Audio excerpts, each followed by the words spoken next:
अस्सलाम वालेकुम जी। आज का लेक्चर हमारे पास है, चंद बेसिक डेफिनेशंस हम पढ़ेंगे जो वेव्स में इस्तेमाल होती हैं। आने वाले चैप्टर के अंदर आने वाले जो टॉपिक्स में वहां पे ये लफ्ज इस्तेमाल होंगे। कहीं ना कहीं आपने कुछ लफ्ज तो छोटी क्लासेस में पढ़े हुए हैं, कुछ डेफिनेशन, मगर कुछ ऐसी चीजें जो नहीं होंगी आपके लिए। तो देखते हैं जनाब, चंद बहुत अहम सी डेफिनेशन है। क्रस्ट, छोटी क्लासेस से आप पढ़ते आ रहे हैं। आपने वेव का वो वाला पोर्शन देखना है जो उसकी इक्विलिब्रियम पोजीशन से ऊपर हो और मैक्सिमम एम्पलीट्यूड पे हो। That is called crust. ठीक है। तो आप आम तौर पे छोटे बच्चों को पढ़ा दिया जाता है पोर्शन अबव मीन पोजीशन। तो प्रॉपरली अगर डिफाइन करें तो आप कहेंगे वेव का वो पोर्शन जो आपके पास मैक्सिमम एम्पलीट्यूड पे होगा, तो वो आपके पास क्या कहलाएगा? इक्विलिब्रियम पोजीशन से जाहिर सी बात हम देखेंगे तो वो कहलाएगा क्रस्ट। जैसे आप फिग में देख सकते हैं यहाँ पे। इसी तरीके से जो पोर्शन आपके पास इक्विलिब्रियम पोजीशन से नीचे होगा और वो नीचे की तरफ आपका मिनिमम एम्पलीट्यूड रखेगा, यानी वो अगर आप एक्सिस के पॉइंट से सोचो तो वो चीज आपकी ट्रफ कहलाएगी। जैसे आप इस फिग में बड़ी आसानी से समझ सकते हैं। तो क्रस्ट की समझ आ गई, इसी तरीके से ट्रफ की समझ आ गई। अब जनाब एम्पलीट्यूड का लफ्ज इस्तेमाल हो रहा है, तो इसका मतलब ये है कि मैक्सिमम डिस्प्लेसमेंट जो हो सकता है मीन पोजीशन से। जैसे आप इस फिग में देख सकते हैं कि मीन पोजीशन से जो डिस्टेंस मैक्सिमम चल रहा है आपका, दैट इज कॉल्ड एम्पलीट्यूड। ठीक है। अब इसी तरीके से एक लफ्ज हम पढ़ेंगे वेव लेंथ। तो वेव लेंथ कैसे डिफाइन करते हैं कि आपने फासला देखना है दो क्रस्ट के बीच में या दो ट्रफ के बीच में। तो कोई से भी दो सेम फेज वाले पॉइंट्स के बीच में जो दूरी होगी, that is called one wavelength. One इसे रिप्रेजेंट करेंगे लैम्डा से, और मैयर किस में होता है? मीटर्स के अंदर मैयर होता है। समझ आ गई बात? तो आपने कोई से दो इन फेज पॉइंट्स के बीच में लफज देखना है, जो फासला देखना है, that is called one wavelength. तो अब मैंने एक लफज बोल दिया इन फेज, तो आपको उसकी भी समझ होनी चाहिए। तो अब वो लफ्ज क्या है जनाब? फेज क्या होता है? तो फेज वो एंगल होता है जो हमें किसी भी जो एसएचएम करने वाले पार्टिकल की पोजीशन भी बताता है और उसकी डायरेक्शन भी बताता है। कहां से? इक्विलिब्रियम पोजीशन से। ठीक है। तो अब इसका मतलब ये हुआ, जैसे आप इस फिग में देख सकते हो कि अगर ये क्रस्ट है तो ये क्रस्ट है, क्या ये एक जितने मीन पोजीशन से एक जितने डिस्टेंस पे है, यानी डिस्प्लेसमेंट सेम है, अपवर्ड है, डायरेक्शन भी सेम है।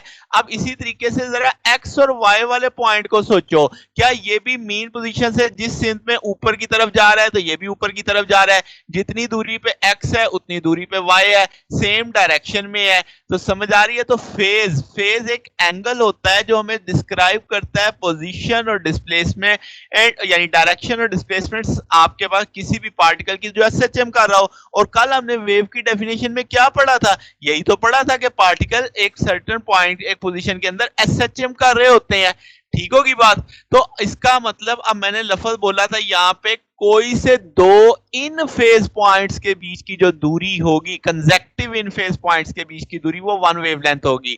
तो अब यहां पे देखो कि आपके वो पॉइंट्स जो आइडेंटिकल होंगे, डिस्प्लेसमेंट रखेंगे, यानी इन फेज होंगे, उनको हम क्या बोलेंगे? इन फेज। जैसे यहाँ पे एक्स और वाई इन फेज है, ए और बी इन फेज है। समझ आ गई बात? इसी तरीके से आप पी और क्यू को इन फेज नहीं कह सकते, क्योंकि यहां से पॉइंट अपवर्ड जा रहा है, यहां से पॉइंट डाउनवर्ड जा रहा है। तो उनके बीच में शर्त हो गई कि इन फेज पॉइंट जब भी होंगे उनके बीच में दूरी वन लैम्डा होगी।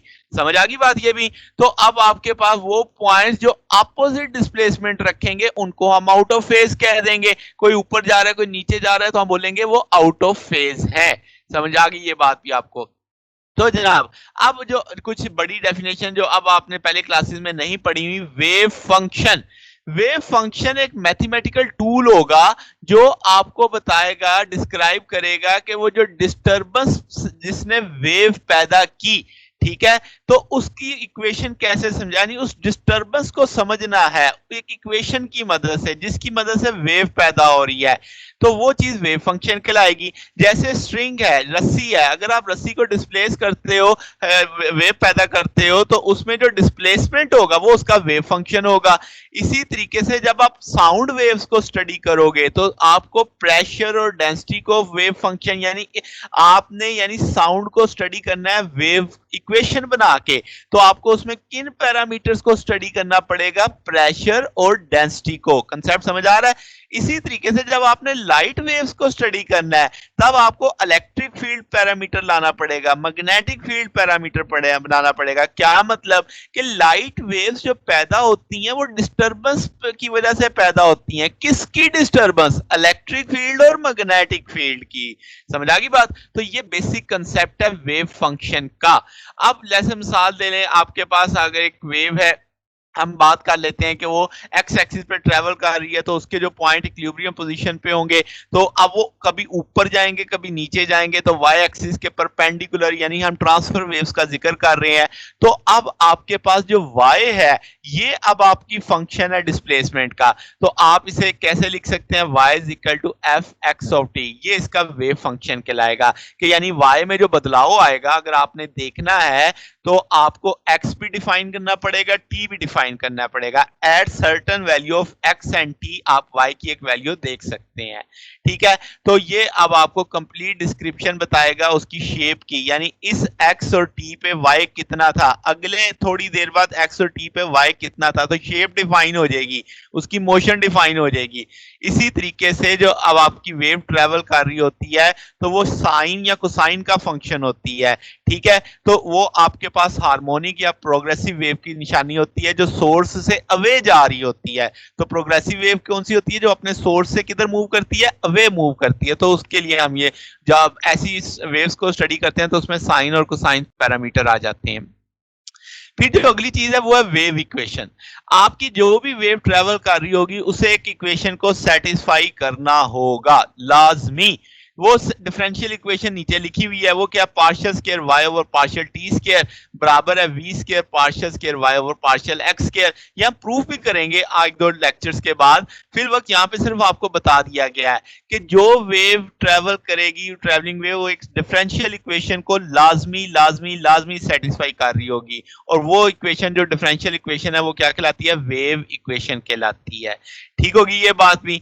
अब एक लफ्ज आएगा बात जगहों पे, वेव नंबर।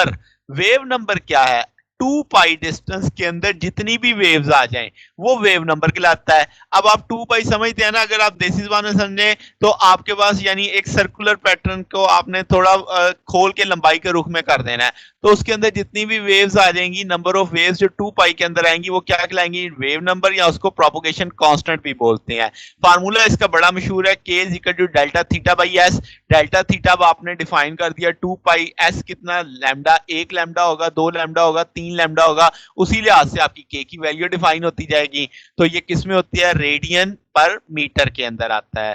ठीक होगी बात? तो ये चीज वेव नंबर है।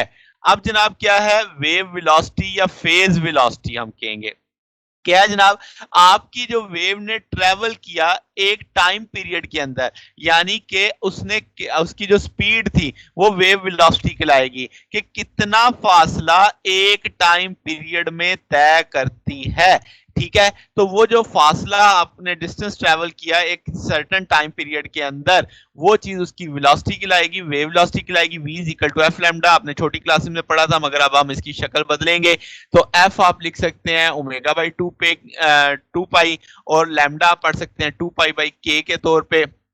आपने ये अभी वेव नंबर पढ़ा है ना, यहाँ से आप वैल्यू लगा सकते हो लैम्डा की, लैम्डा 2 पाई बाई के आ जाएगा, और ओमेगा बाई 2 पाई आ जाएगा, क्योंकि ओमेगा 2 पाई एफ आपने पढ़ा हुआ है छोटी क्लासेस में। तो यहाँ से 2 पाई से कट जाएगा ओमेगा बाई के, तो ये v बराबर आ गया ओमेगा बाई के। ओमेगा क्या है, एंगुलर वेलोसिटी आपके पास, और k क्या है, अभी आपने पढ़ा प्रोपगेशन कांस्टेंट या वेव नंबर जिसे आपने कहा है। फिर जनाब ये जो वेव वेलोसिटी है किस पे डिपेंड करती है, ये मीडियम पे डिपेंड करती है। अगर आपका मीडियम के लिए वेरी करेगा तो आपकी स्पीड भी वेरी करेगी। और ये किससे इंडिपेंडेंट है? पोजीशन और टाइम पे डिपेंड नहीं करती। यानी वेलोसिटी है ना, तो ज़हन में यही आता है कि ये पोजीशन और टाइम पे डिपेंड कर रही होगी, नहीं, ये मीडियम पे डिपेंड करती है सिर्फ। और अगर जब आप ढेर सारी वेव्स का, ग्रुप ऑफ वेव्स की वेलोसिटी स्टडी करोगे तो वो ग्रुप वेलोसिटी कहलाएगी। तो वो किसके से ज़ाहिर करेंगे? vg dw/dk लिख देंगे, यानी फार्मूला यही है, आपने dw/dk के तौर पे लिख दिया है। ठीक है, तो ये चीज अब आपके पास क्या कहलाएगी, जिसे हम वेव वेलोसिटी या फेज वेलोसिटी कहेंगे एक वेव के लिए, और ग्रुप वेलोसिटी बोलेंगे जब आप पैकेट ऑफ वेव्स को स्टडी कर रहे होंगे।